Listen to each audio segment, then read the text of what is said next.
नमस्कार, आप देख रहे हैं बेगूसराय फ्रंट लाइन। इस वक्त मैं कैंटीन चौक पर हूं। कैंटीन चौक पर जिला जदयू अध्यक्ष के नेतृत्व में जदयू के कार्यकर्ता ने अति पिछड़े को स्कॉलरशिप को रोका गया, इसको लेके इन्होंने पुतला दहन का कार्यक्रम किया है। पुतला दहन अभी कैंटीन चौक पर हुआ।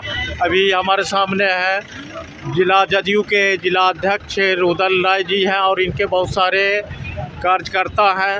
इनसे जानते हैं किस उद्देश्य को लेके अभी आपने जो है पुतला दहन का कार्यक्रम किया, क्या उद्देश्य है आप? 1 से 8 क्लास तक के चाहे लड़का हो या लड़की, उसको भारत सरकार छात्रवृत्ति देती थी। उस छात्रवृत्ति को उन्होंने रोकने का काम किया नरेंद्र मोदी, और उसी के खिलाफ हम लोगों ने देश के प्रधानमंत्री नरेंद्र मोदी और अमित शाह का पुतला का दहन करने का कार्यक्रम रखा है। और यह छात्रवृत्ति कब से रोका गया? हाल फिलहाल रोक दिया गया, जिसकी जानकारी हमको मिला, और पूरे बिहार में आज आंदोलन चल रहा है। और हम कहना चाहते हैं, एक तरफ वो नारा देती है बेटी पढ़ाओ बेटी बचाओ, और दूसरे तरफ जो अति पिछड़ा का बेटी जो पढ़ता था छात्रवृत्ति के माध्यम से, उसको रोकने का काम किया। केंद्र सरकार अति पिछड़ा और पिछड़ा विरोधी है। इसको पर्दाफाश हम गांव टोला और मोहल्ला में जाकर के बताने का काम करेंगे। और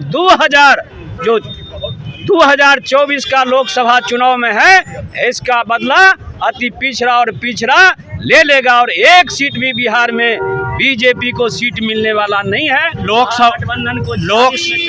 लोकसभा चुनाव के कुछ महीने बच गए हैं। इस बार महागठबंधन से कौन उम्मीदवार हो सकते हैं? ये तो बाद की बात है। ये बात तो अभी चुनाव का भी 1 साल देरी है। उसमें हम लोग के आदरणीय नेता नीतीश कुमार और महागठबंधन के जितने साथी हैं, सब लोग जो तय करेंगे, जो उम्मीदवार होगा उसके लिए हम लोग खून पसीना बहा करके जिताने का काम। या जदयू से उम्मीदवारी होगी? कहाँ, ये बात बताइए ना। उम्मीदवारी तो हर राजनीति दल देता है, लेकिन महागठबंधन में जब हैं तो उम्मीदवारी तो हर राजनीति दल देता है। और महागठबंधन के जो शीर्ष नेता फैसला करते हैं वह सर्वमान्य होता है। आपने बेटी बचाओ बेटी पढ़ाओ का जिक्र किया। अभी बीते दिन साहेबपुर कमाल में 2 मासूम के साथ जो दुष्कर्म किया गया, इस पर आप क्या कहेंगे? आपको अभी तक नहीं जानकारी है कि माननीय मुख्यमंत्री नीतीश कुमार ने उसको अपने से मॉनिटरिंग किए और उसको मुआवजा राशि देने का काम किया, समुचित इलाज कराने का काम किया। और इस इलाके के लोगों को हम धन्यवाद देते हैं, चाहे हिंदू हो या मुस्लिम हो, गलत लोगों को कड़ा विरोध किया और 2 घंटा के अंदर प्रशासन को हैंड ओवर करने का काम किया। पीड़िता की हालत अभी क्या है? पीड़िता की हालत बिल्कुल ठीक है। क्या इस कार्यक्रम करने का क्या उद्देश्य है आपका? देखिए, हम लोग तो पार्टी लाइन से काम करते हैं, और पार्टी को ये बात बुरी लगी कि बिहार ही नहीं देश भर के पिछड़ा अति पिछड़े का हिस्सा और हिस्से के सवाल पर लड़ाई है। इसलिए आज नरेंद्र मोदी की ज़िंदगी में आग लगा दिया गया पार्टी की तरफ से। जदयू के निर्देशानुसार पार्टी के और यहाँ सभी जिले के सभी कार्यकर्ताओं ने एक मत होकर नरेंद्र मोदी की ज़िंदगी में आग लगा दिया कि अति पिछड़ा का अगर विरोध करोगे तो भारत ही नहीं पूरे दुनिया से निस्त नाबूद कर देगा जदयू। भाजपा पिछड़े की बात कर रही है और पिछड़े की छात्रवृत्ति को क्यों रोक रहा है, इसका क्या कारण? भाजपा तो क्या क्या नहीं बात कर रही थी। भाजपा का तो आप लोग जानते ही हैं, 15 लाख रुपए को कहा कि ये साहब हमने यूं ही बोल दिया था बेवकूफ़ बनाने के लिए। उसने तो कहा कि गैस सिलेंडर हम इतने कम में देंगे, और अभी देखिए गरीबों के घर चूल्हा नहीं जल रहा है। उसने तो कहा था कि देश की बेरोजगारी को दूर करेंगे और बेरोजगारी बढ़ा दिया। यानी यहाँ कोई भी वर्ग जो ऐसा है जो भारतीय जनता पार्टी के केंद्र सरकार से महरूम नहीं हो गया हो, परेशान नहीं हो गया हो।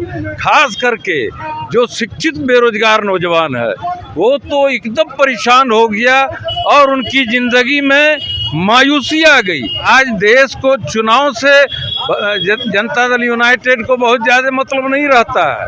जनता दल यूनाइटेड का मतलब कि नीतीश कुमार, और नीतीश कुमार की अगुवाई में ये जनता दल यूनाइटेड पूरे देश में जो गलत रहेगा उसका ये विरोध करेगा।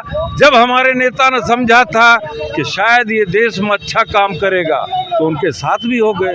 आज देश में सबसे खराब पार्टी हमारे नेता को लग गया कि भारतीय जनता पार्टी है, बड़का झूठा पार्टी है, बकवासी है, लफाजी करता है। क्या चुनाव सामने है, आप लोग क्या करेंगे?